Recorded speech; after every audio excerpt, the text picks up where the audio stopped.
Pada saat kondisi ekonomi dunia melambat dan penuh ketidakpastian, obligasi itu jadi salah satu instrumen investasi yang diincar oleh banyak investor. Apa sih obligasi itu? Singkatnya nih, obligasi itu surat utang. Misalnya nih, pemerintah lagi menawarkan obligasi. Artinya, pemerintah itu mau ngutang ke masyarakat. Loh, kok pemerintah ngutang? Jadi begini, ada kalanya pendapatan negara dari pajak, non-pajak, ataupun hibah tuh nggak cukup buat membiayai belanja negara. Nah, saat itu terjadi, negara tuh bisa menghimpun kekurangan dana tersebut dari masyarakat dengan cara menawarkan surat utang atau obligasi. Jenis-jenis obligasi. Government bond atau obligasi pemerintah. Obligasi ini berbentuk surat utang negara yang diterbitkan oleh pemerintah. Pemerintah menerbitkan obligasi dengan kupon tetap, obligasi dengan kupon variabel atau mengambang, dan obligasi syariah dengan imbal hasil. Apa sih pentingnya obligasi pemerintah? Pentingnya bagi pemerintah yaitu 1. Untuk membiayai defisit APBN, 2. Menutup kekurangan kas jangka pendek, dan 3. Untuk mengelola portofolio utang negara. Pemerintah pusat berwenang untuk menerbitkan SUN atau Surat Utang Negara setelah mendapat persetujuan DPR dan setelah berkonsultasi dengan Bank Indonesia. Atas penerbitan SUN, pemerintah berkewajiban untuk membayar bunga dan pokok pinjaman dengan dana yang disediakan dalam APBN. Penerbitan dan perdagangan obligasi negara. Obligasi negara dengan kupon dapat dibedakan menjadi dua, yaitu 1. Obligasi negara berbunga tetap, yaitu obligasi negara seri FR atau fixed rate. Kupon obligasi ini telah ditetapkan ketika diterbitkan. Contohnya adalah obligasi negara tahun 2005 seri FR0028 dengan tingkat kupon 10%. 2. Obligasi berbunga mengembang, yaitu obligasi negara seri VR atau variable rate. Pembelian obligasi negara dapat dilakukan baik di pasar perdana maupun di pasar sekunder. Corporate bond atau obligasi perusahaan. Obligasi ini merupakan surat utang yang diterbitkan oleh perusahaan swasta ataupun BUMN. Tidak berbeda dengan obligasi pemerintah, obligasi korporasi juga dibagi jadi 3, yakni obligasi dengan kupon tetap, obligasi dengan kupon mengambang, dan obligasi syariah. Apa saja jenis-jenis obligasi perusahaan? 1. Obligasi dengan jaminan. 2. Obligasi tanpa jaminan. 3. Obligasi konversi. 4. Obligasi yang disertai warrant. 5. Obligasi tanpa kupon. 6. Obligasi dengan tingkat bunga mengambang. 7. Pattle bond. 8. Junk bond. Dan 9. Sovereign bond. Karakteristik obligasi. 1. Obligasi punya klaim terhadap aset dan pendapatan perusahaan. Artinya, jika perusahaan penerbit obligasi bangkrut, maka pemegang obligasi mendapat hak pertama untuk didahulukan saat terjadi penjualan aset. Yang kedua, instrumen ini selalu punya nilai nominal yang tertera dalam lembar obligasi. Yang ketiga, setiap penerbitan obligasi selalu disertai dengan kupon dengan tingkat suku bunga tertentu. Bunga ini bisa dibayar setiap bulan, 3 bulan, 4 bulan, atau 6 bulan.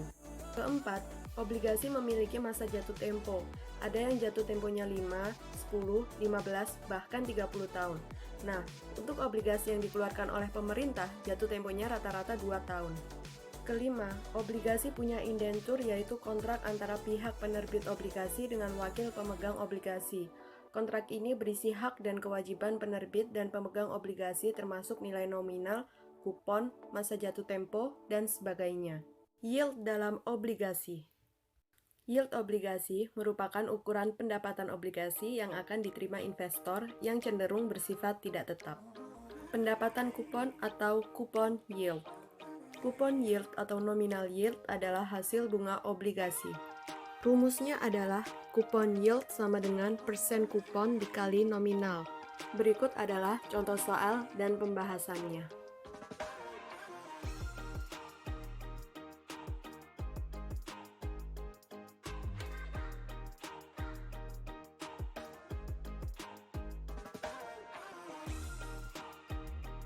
Current yield atau hasil berjalan, yaitu proporsi penghasilan obligasi yang berasal dari pembayaran kupon tahunan relatif terhadap harga.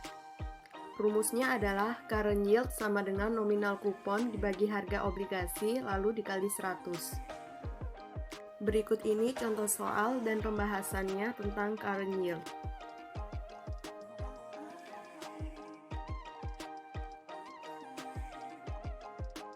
Yang ketiga adalah hasil hingga jatuh tempo atau yield to maturity. Merupakan ukuran yield terpenting. Investor akan menerima hasil sesuai YTM, yaitu sebanding dengan harga yang dibayarnya apabila dua asumsi terpenuhi, yaitu 1. Investasi obligasi dilakukan sampai dengan jatuh tempo. 2. Semua pembayaran kupon diinvestasikan kembali pada tingkat YTM. Dua metode menghitung YTM, yaitu rumus harga obligasi dan rumus pendekatan. Berikut adalah rumus harga obligasinya.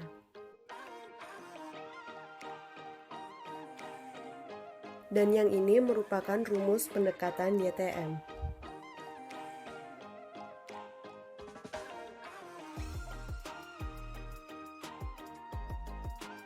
Berikut adalah contoh soal dan pembahasannya.